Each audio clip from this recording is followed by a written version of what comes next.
कभी नहीं बताती जो अकारण किसी को सताने वाले हों, क्योंकि मानवीयता का दृष्टिकोण अपनाए रखें।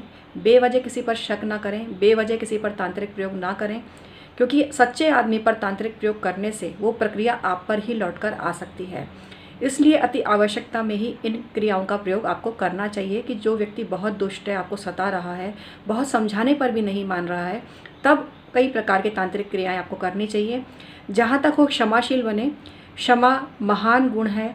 कहा भी गया है, क्षमा बड़ेन को चाहिए, छोटन को उत्पात। यहाँ छोटन से तात्पर्य छोटे बच्चों से नहीं है, या बड़े से तात्पर्य बड़े बुजुर्गों से नहीं है।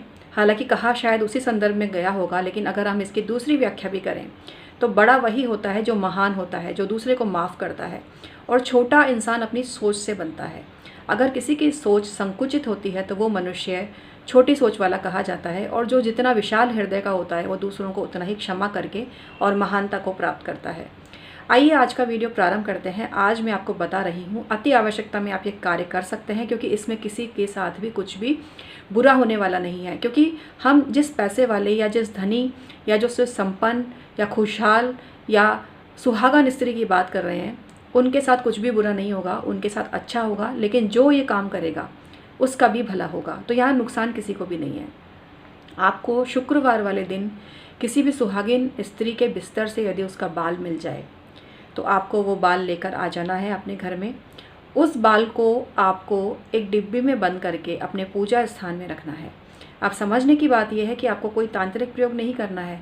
आपको उस स्त्री को परमात्मा समझना है, उस स्त्री को देवी समझना है, और जो ये उनका बाल है ये उनकी सुख समृद्धि को समझना है।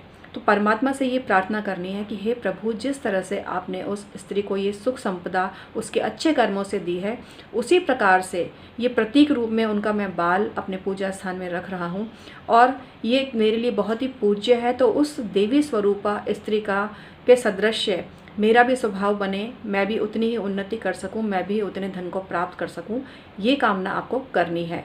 तो इस तरह से आपको उस स्त्री को देवी तुल्य समझना है, और कभी भी उनके बारे में कुछ बुरा विचार या बुरी कामना नहीं करनी है, तभी आपका ये काम बनेगा। किसी गलत उद्देश्य से जब आप किसी के बाल को उठाते हो और तांत्रिक प्रयोग करते हो, तो ये मान के चलना, यदि वो स्त्री सती सावित्री पतिव्रता और बहुत अच्छी हुई तो आपका तो काम नहीं बनेगा, बल्कि नुकसान भी हो जाएगा। मैं ऐसे लोगों को सावचेत करती हूँ जो तांत्रिक क्रियाओं के लिए किसी के बालों को उठाते हैं और उन पर बुरे प्रयोग करते हैं।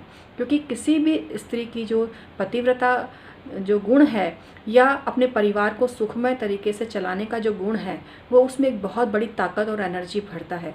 दुनिया के किसी भी नेगेटिव इंसान में इतनी ताकत नहीं होती कि वो उसकी उस एनर्जी को भंग कर सके। इसलिए उनकी एनर्जी उनके बालों में होती है, अच्छे विचारों के द्वारा। ऐसा कहा जाता है कि नाखून और बाल मृत्यु के पश्चात भी जिंदा रहते हैं कुछ पल के लिए, ऐसा कहा जाता है। तो इनमें कुछ ना कुछ एनर्जी जरूर होती है, और यही कारण है कि तांत्रिक क्रियाओं में बालों का प्रयोग किया जाता है। लेकिन यहाँ पर जो बाल आप लेंगे वो उस देवी की शक्ति का एक अंश होगा, जो कि अपने परिवार को चला रही है, बहुत अच्छे स्वभाव की है, दयाशील है, दान देती है लोगों को, और गरीबों का सम्मान करती है, उनके लिए भी कुछ ना कुछ कार्य करती है। ऐसी स्त्री का आपको लेकर आना है, लेकिन वो पैसे वाली भी होनी जरूरी है, तभी आपकी बात बनेगी।